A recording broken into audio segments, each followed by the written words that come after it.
금요회복 예배 가운데 오신 여러분을 주님의 이름으로 환영합니다. 저희가 계속 관계 기술에 대해서 말씀을 나누고 있습니다.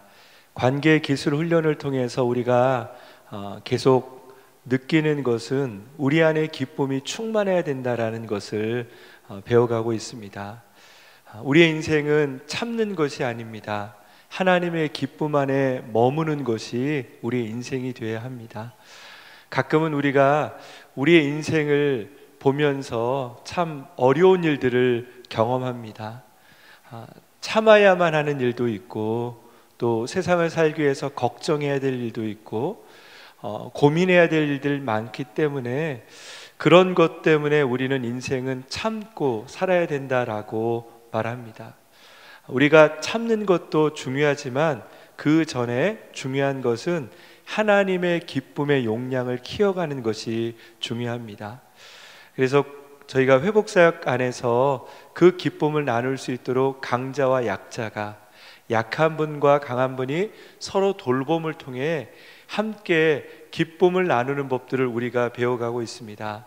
관계 기술 훈련은 머리로 배우는 것이 아니라 저희가 반복되는 삶을 통해 우리가 배워가는 것입니다. 그래서 여러분들이 저희 회복 예배를 통해 또 끝나고 나서 조이스타티어나 드라이브를 통해서 여러분이 배웠던 것들을 나눠보시고 또 삶에서 반복하는 것이 중요합니다.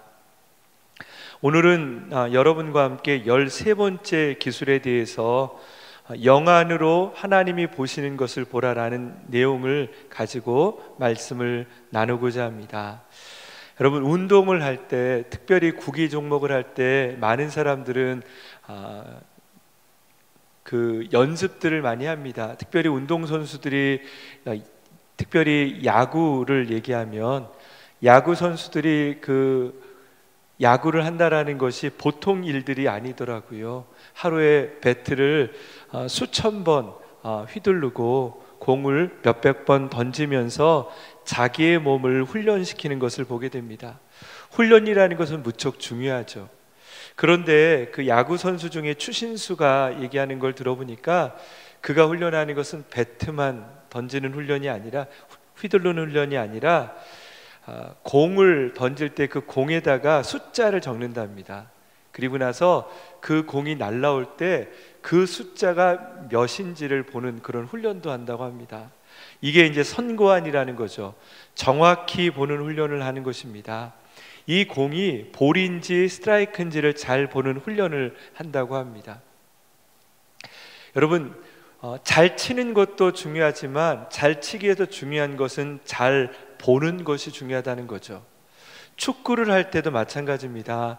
축구를 할 때도 잘 이렇게 가는 것도 중요하지만 빈 공간을 보고 그 곳을 향해 공을 패스하는 게 중요하다고 말합니다.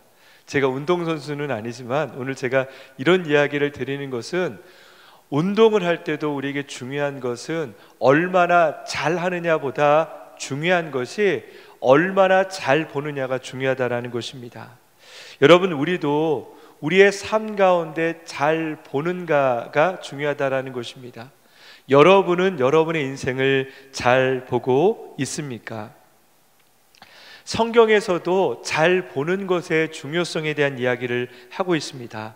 우리 마태복음 6장 21절에서 22절 말씀을 같이 한번 읽어보겠습니다. 내 보물이 있는 곳에 내 마음도 있는 법이다. 눈은 몸의 등불이다. 눈이 좋으면 온몸이 밝을 것이다. 아멘. 우리가 읽은 뒷절 말씀에 보면 눈은 온몸의 등불이다라는 얘기를 하고 있습니다. 여러분, 눈이 건강해야지 내가 가야 할 길을 잘 갈 수 있다라는 거죠. 그런데 우리 21절 말씀을 한번 연결해서 보겠습니다. 21절 한번 더 읽어보겠습니다. 내 보물이 있는 곳에 내 마음도 있는 법이다. 아멘. 눈에 대한 이야기 바로 직전에 어떤 얘기를 하냐면 보물에 대한 이야기를 하고 있습니다. 여러분, 이 눈이라는 것은 단순하게 육적인 눈, 내가 보는 눈만을 얘기하는 것이 아니라 이 눈은 마음의 눈을 얘기하는 것입니다. 내 마음의 눈이 어디에 있느냐에 따라서 너가 보는 것이 달라진다. 21절 말씀처럼 너의 보화가 있는 곳에 내 마음이 있다 라는 말은 다른 말로 해서 너의 보화가 있는 곳에 너의 눈이 있다 라는 것입니다. 여러분은 어떤 것을 보고 사십니까? 매일마다 여러분들이 보고 살아가는 것은 무엇입니까? 아마 여러분의 관심사일 것입니다. 여러분들이 관심 있는 것들이 눈에 보이고 그것들을 보는 것이 너무나 당연하게 생각하는 것이고 그것을 다 봤다라고 생각하지만 사실 내가 무엇을 본다라는 것은 반대로 보면 내가 보지 않는 것도 있다라는 것을 보게 됩니다. 제가 괌에서 한 3년 반 살면서 거기서 보기 시작했던 게 뭐냐면요, 하늘을 보기 시작했습니다. 그러니까 한국하고 괌하고 차이점이 뭐냐면 거기에는 고층 빌딩이 없습니다. 그래서요, 한국에서 이렇게 다니다 보면 건물을 보고 살아가는 인생이라면 건물이 없기 때문에 하늘이 보여서 하늘이 그렇게 아름다운지를 제가 괌에서 봤습니다. 하늘을 보다 보면 구름이 너무나 다양한 모습이 있어서 하늘을 보는 것이 얼마나 행복한지를 느끼고 살았습니다. 제가 이제 괌에 가서 집사님들한테, 교회 집사님들한테 그런 얘기를 들은 거죠. 괌 너무 좋아요. 집사님, 괌에 오니까 하늘이 너무 멋지고요. 가는 곳마다 바다가 이렇게 다릅니까?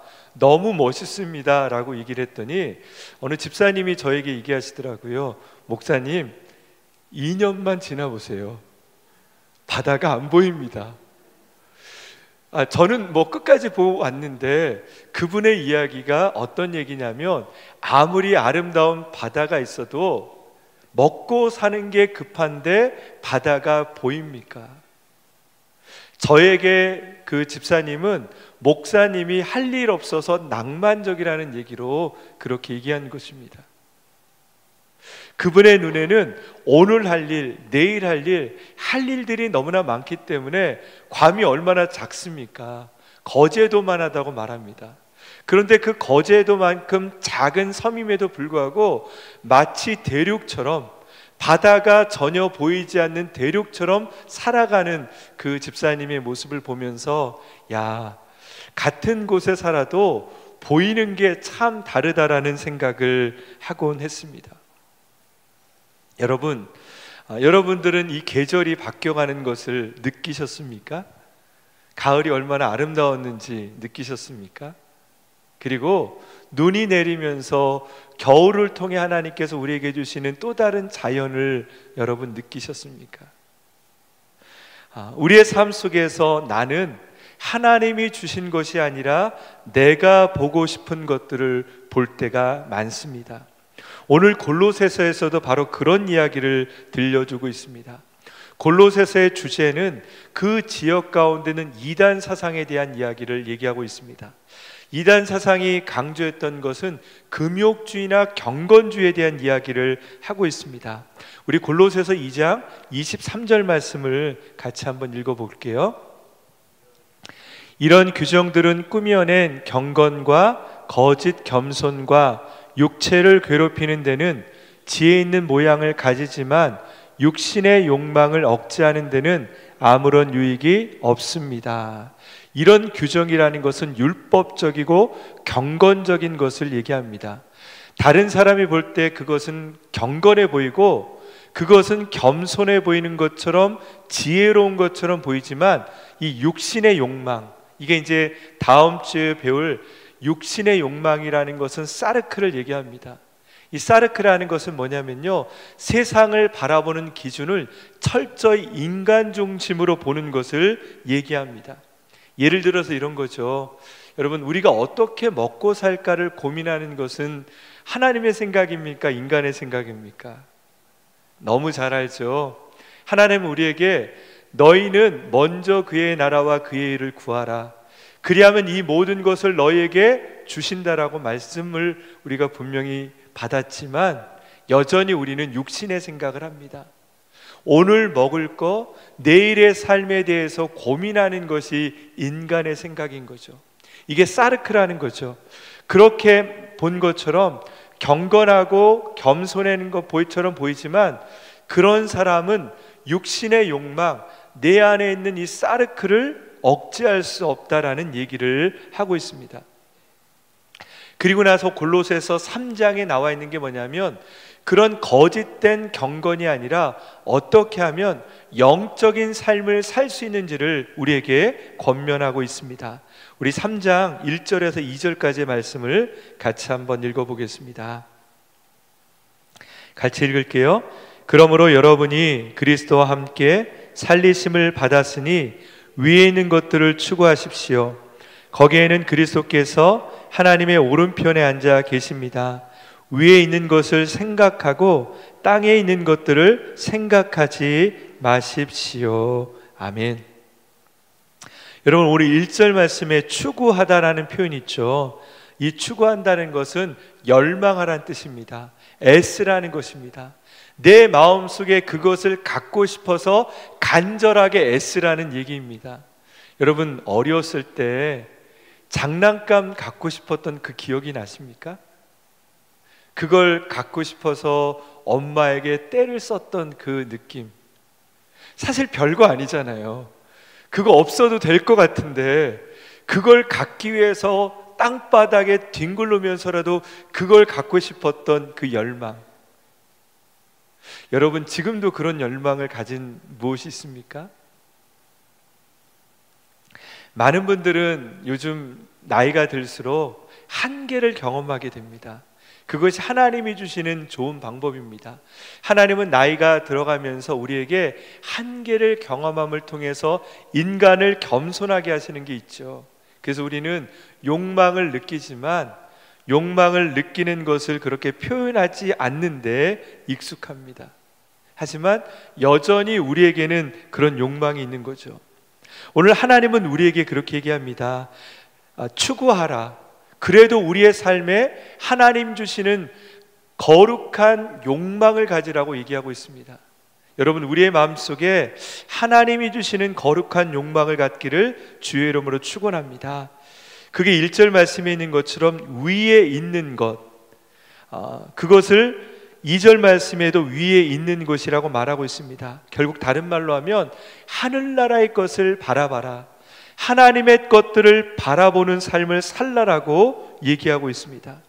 반대로 2절 말씀에 보면 어떤 것을 추구하지 말라라고 나와 있냐면, 우리 2절 말씀을 다시 한번 읽어볼게요. 같이 읽겠습니다. 시작.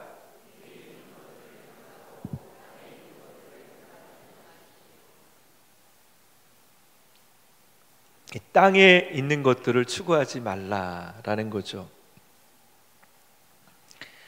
이 땅이라는 게 얘기만 들어도 너무 좋지 않으세요? 제가 어떤 분들 모임에 잠깐 갔는데 목사님이 없을 때는 세상 얘기를 하시더라고요.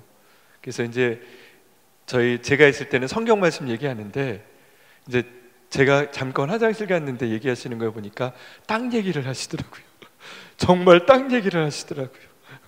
뭐 어디가 올랐어? 얼마나 올랐어? 이런 얘기하시는 걸 제가 들은 적이 있습니다.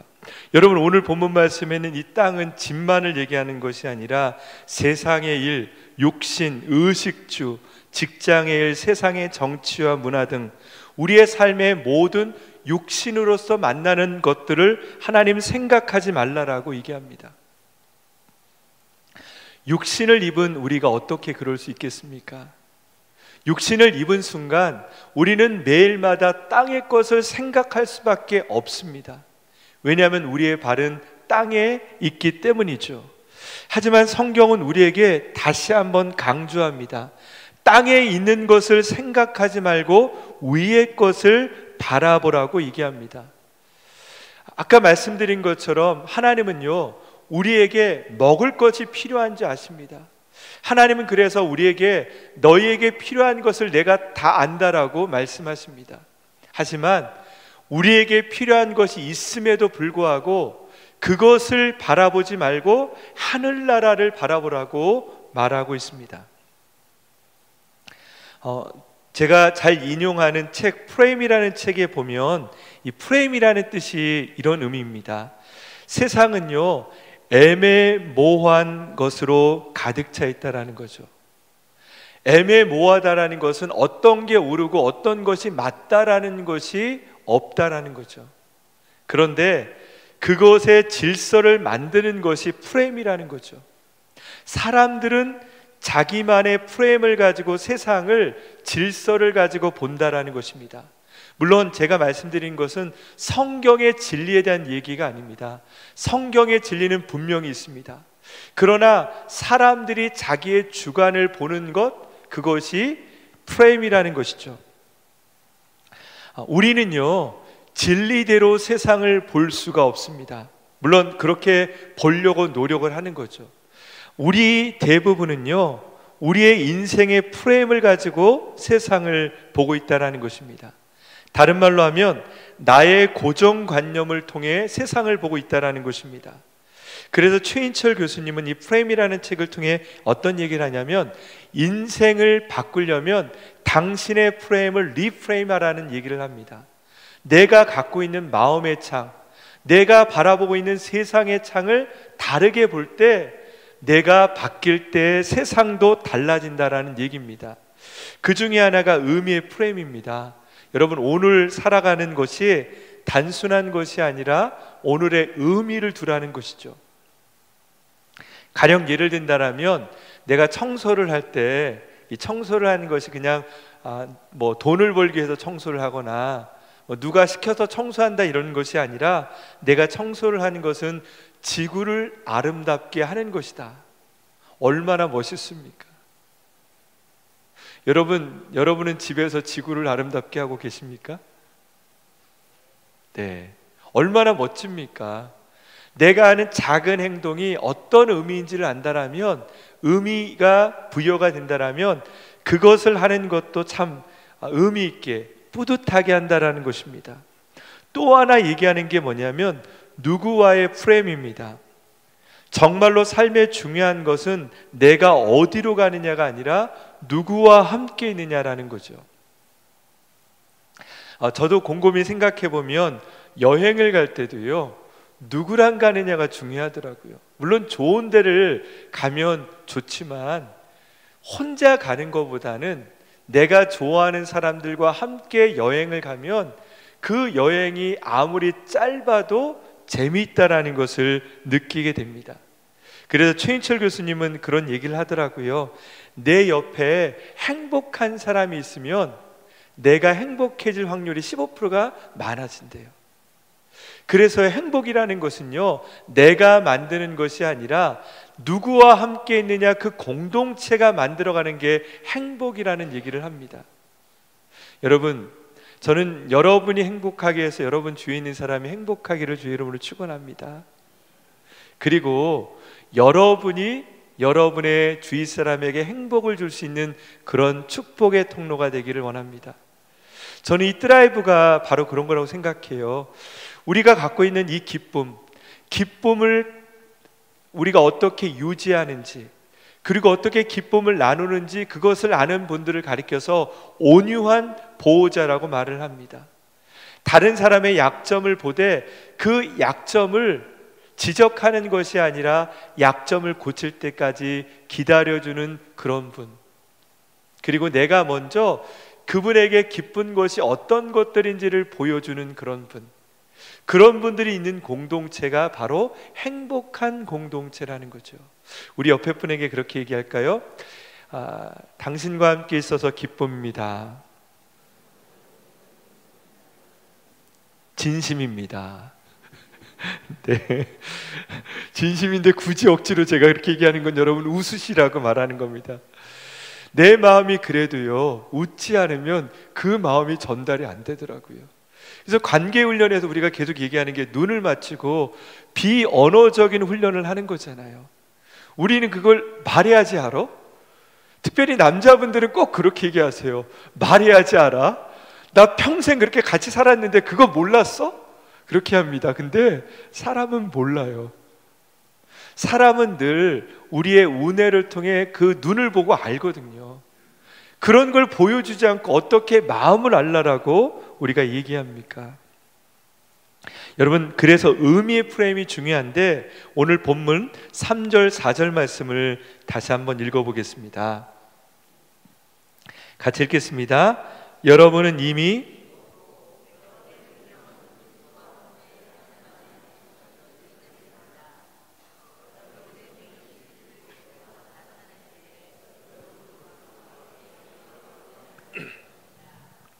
아멘. 오늘 3, 4절 말씀은 1, 2절 말씀 다음에 나온 것입니다. 하늘을 바라보고 땅의 것을 생각하지 말라.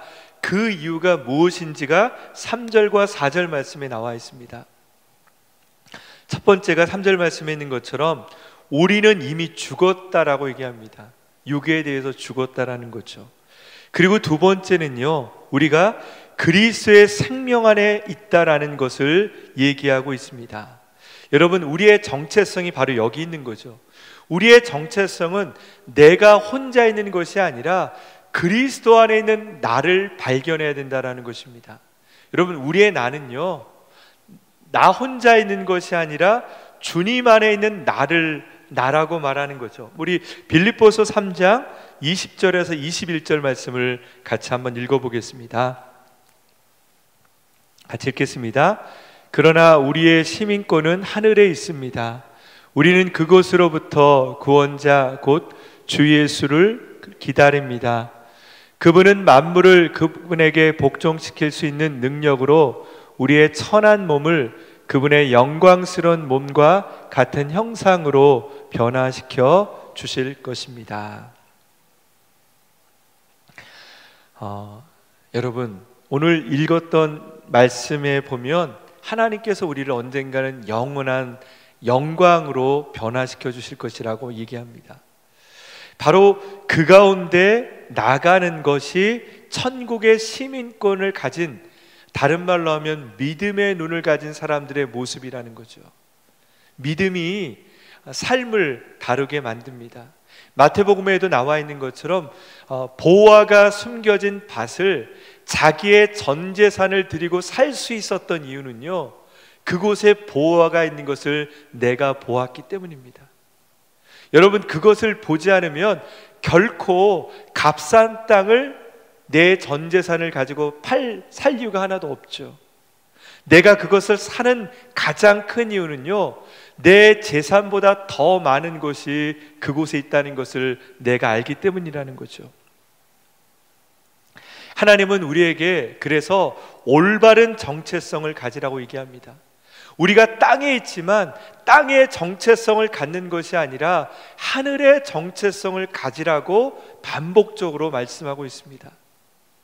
우리는 아이러니하게 육신의 몸, 육의 사람이지만 하늘을 바라보는 그런 존재로 하나님은 이 땅에 우리를 보내셨습니다. 우리에게 중요한 것은 천국을 통해서 하나님을 바라보는 눈이 우리에게 필요하다는 것입니다. 여러분, 가끔 우리는 그런 하나님의 말씀을 듣지만 그것을 까먹을 때가 있습니다. 이제 그런 얘기들을 하세요. 저희 교회 주차를 섬기시는 분들이 예배 때는 은혜를 받으셨는데 나가서 주차 때문에 막 화를 내신대요. 그런 때 우리의 마음이 어떻게 되냐면 교회 본당에서는 하늘을 생각하시는 거죠. 근데 이 교회 본당을 나가면 땅의 것을 생각하면서 땅에 휩쓸리게 된다라는 거죠. 이게 우리의 연약함이라는 것입니다. 우리는 늘 하늘을 생각한다라고 말하지만 육의 생각들에 갇혀 있습니다. 그래서 하나님은 우리에게 반복적으로 하늘을 바라보라고 말합니다. 오늘도 그 새벽 기도 때 담임 목사님께서 이런 말씀을 하셨습니다. 성경을 보면 우리가 성경을 꿰뚫는 것이 아니라 성경을 보기 시작하면 성경이 우리를 올바르게 보게 한다라는 얘기를 하셨어요. 여러분, 그게 맞지 않나 생각이 듭니다. 여러분, 성경을 보면요, 우리가 성경의 지식을 달달달 아는 것이 아니라 그 성경을 보다 보면 성경을 통해서 내 자신을 깨닫게 되는 거죠. 그래서 우리가 말씀을 보고 큐티를 해야 되는 이유가 거기에 있는 거죠. 하늘을 보는 것도 그렇습니다. 지금 우리가 하늘나라에 있는 것은 아니죠. 우리가 아직도 수십 년 아니면 거의 100년 이상 여기서 사실 분이 계실 거예요. 이제는 의학이 발달하고 건강기술이 발달해서 평균 수명이 이제 100세가 넘어가시니까 여기 계신 분 대부분이 100세가 넘어갈 줄 믿습니다. 아멘 안 하세요? 그렇죠. 여러분 100세가 넘어갈 줄 믿습니다. 앞으로도 우리가 100세가 넘는 인생을 이 땅에 살아도 그럼에도 불구하고 우리는 하늘을 바라봐야 되는 이유가 거기 있는 것입니다. 성경을 바라볼 때 성경이 우리를 바꾸는 것처럼 땅을 살아가도 우리의 정체성이 하늘임을 기억할 때 그것을 통해 우리의 인생이 올바르게 될 수 있기 때문이라는 것이죠. 우리가 하늘을 바라볼 때 하나님 아버지의 마음을 느낄 수 있다는 것입니다. 이게 바로 임마누엘의 시각입니다. 저희가 임마누엘 저널링을 통해 계속 말씀을 드리는데, 여러분, 우리가 올바르게 내 자신을 보는 것은 내가 보는 나가 아닙니다. 내가 보는 내가 정확한 것이 아니라 하나님 안에 있는 내가 올바른 모습이라는 거죠. 나는 하나님에게 어떤 눈으로 보여지는가? 하나님은 나를 어떻게 보고 계시는가를 늘 관심 있게 보시기를 바랍니다. 바로 그럴 때 우리의 마음속에는 샬롬이 생기는 거죠. 여러분, 샬롬이라는 것은요, 이스라엘 백성들이 전쟁터에서 얘기하는 거죠. 샬롬. 내 삶은 위기 상황이지만 샬롬이라는 것은 하나님께서 내 인생을 잘 되게 인도하실 것이라는 고백인 것입니다. 샬롬. 내 삶은 하나님이 인도하실 것입니다. 하나님은 지금 우리를 여기까지 인도하셨고 앞으로도 우리를 하나님의 방법으로 인도하실 것입니다. 바로 이런 고백이 있을 때 내 마음속에 샬롬이 있는 것입니다. 여러분, 그래서 하늘을 바라보는 사람의 마음 상태는 이 평강이 있는 것입니다. 여러분, 여러분의 마음속에 평강이 있습니까? 그렇다면 여러분은 하늘을 바라보는 삶을 살고 있는 것입니다. 만약에 여러분의 생각에 내가 해야 될 일이 분주하며 해야 될 많은 것으로 내가 걱정이 있다라면 그것은 하늘을 바라보는 것이 아니라 나도 모르게 땅을 바라보고 있다라고 볼 수 있는 거죠.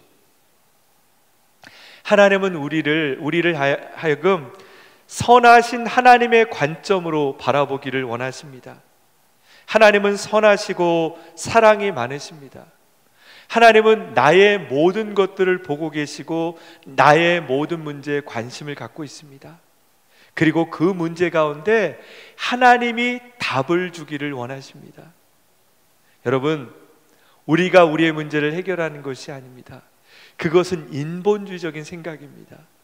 하나님께서 우리의 모든 것들을 인도하신다라는 것이 임마누엘의 시각인 거죠.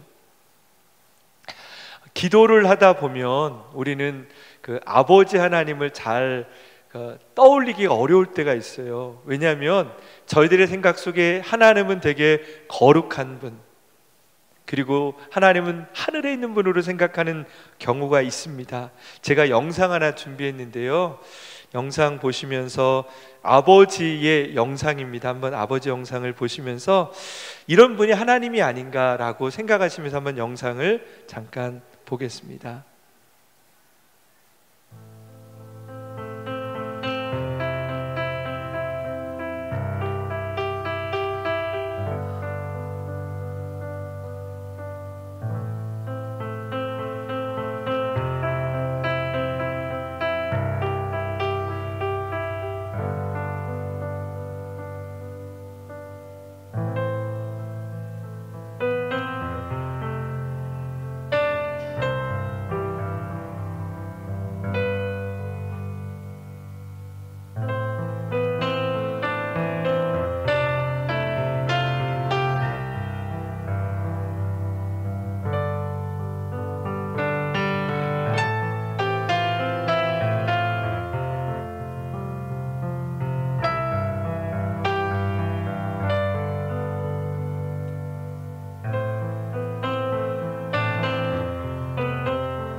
여러분, 여러분에게는 어떤 육신의 아버지가 있는지 제가 잘 모르겠습니다. 그리고 어떤 분들은 아버지에 대한 상처가 있는 분도 있죠.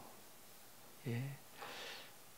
하지만 오늘 아버지를 떠올리면서 이 영상을 보는 것처럼 하나님이 우리에게 사랑스러운 아버지로 여러분과 장난도 치시고 여러분의 삶에 관심이 있고 때로는 여러분을 위해서 육신적인 아버지가 초능력을 발휘하는 것처럼 여러분의 인생에 기적을 베푸시는 그 아버지, 바로 그분이 우리 하나님이십니다.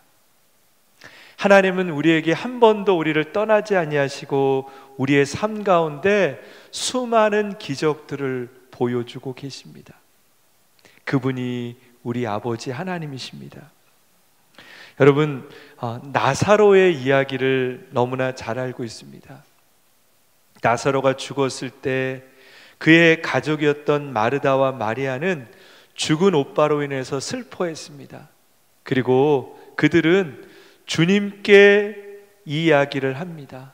그리고 주님께 원망을 합니다. 주님이 왜 빨리 오시지 않습니까? 라는 그런 이야기도 합니다. 그런데 그들의 신가는 사르크, 육의 생각인 거죠.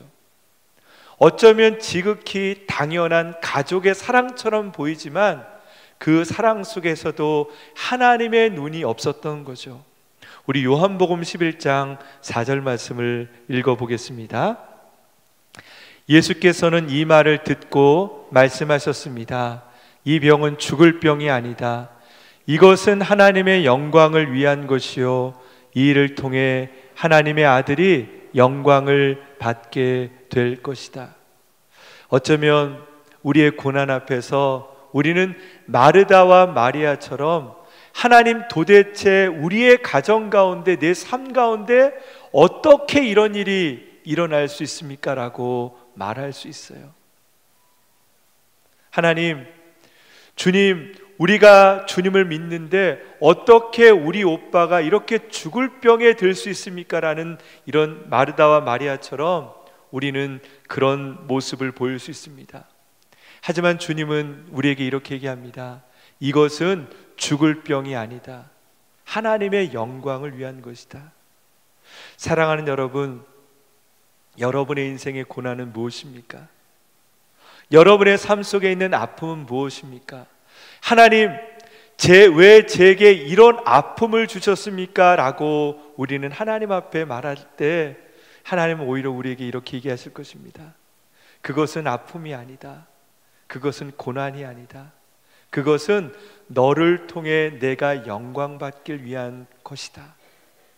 사랑하는 여러분, 우리 안에 그런 하나님의 눈이 있기를 원합니다. 내 아픔, 내 슬픔, 도대체 이해될 수 없는 그것조차도 하나님의 눈으로 보면 그것은 하나님의 영광을 위한 도구라는 거죠.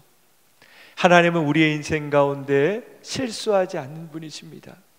하나님은 우리의 인생을 망치시는 분이 아니십니다. 하나님은 우리의 인생을 실패케 의도적으로 하시는 분이 아니십니다. 하나님은 우리에게 선하신 하나님이십니다. 흑인들이 말하는 것처럼 God is good. 하나님은 우리의 삶에 선한 분이시라는 거죠. 우리의 인생 가운데 그 선하신 하나님의 눈이 우리의 있기를 주의 이름으로 축원합니다. 우리 요한복음 11장 6절 말씀 한 번 더 읽겠습니다. 그러나 나사로가 아프다는 말을 들으시고도 예수께서는 계시던 곳에 이틀이나 더 머무르셨습니다. 여러분, 이 모습은 마르다와 마리아의 입장에서 보면 주님이 매정하게 보였을 것입니다. 오빠가 거의 죽게 됐는데 딴 곳에서 사역하시는데 돌아오지 않고 급하게 오지 않고 이틀이나 머무는 것이 얼마나 매정한 모습으로 보이겠습니까? 어쩌면 우리의 눈에도 내 삶 가운데 하나님의 기적이 바로 일어나지 않을 때, 하나님의 응답이 바로 일어나지 않을 때 우리는 하나님이 멀리 있는 것처럼 보이고 매정한 하나님, 나에게는 관심 없는 하나님처럼 우리는 느낄 때가 있습니다. 하지만 하나님은 결코 그런 분이 아니십니다. 정말 중요했던 것은 그 순간에도 샬롬, 하나님이 나와 함께 하시고 내 삶을 하나님께서 온전히 인도하신다라는 그 샬롬의 믿음이 그들에게 있어야 했다는 거죠. 사랑하는 여러분, 바로 오늘 우리에게 샬롬이 있기를 주의 이름으로 축원합니다. 그 영의 눈이 우리에게 있기를 축원합니다. 하나님이 지금도 우리를 돌보십니다. 올 한 해 가운데 하나님 우리를 지금까지 인도하셨습니다. 그리고 내년 한 해 하나님께서 더 멋진 일들을 우리의 삶에 보여주실 것입니다. 우리 안에 그 하나님 앞에 한번 영광의 박수 올려드릴까요?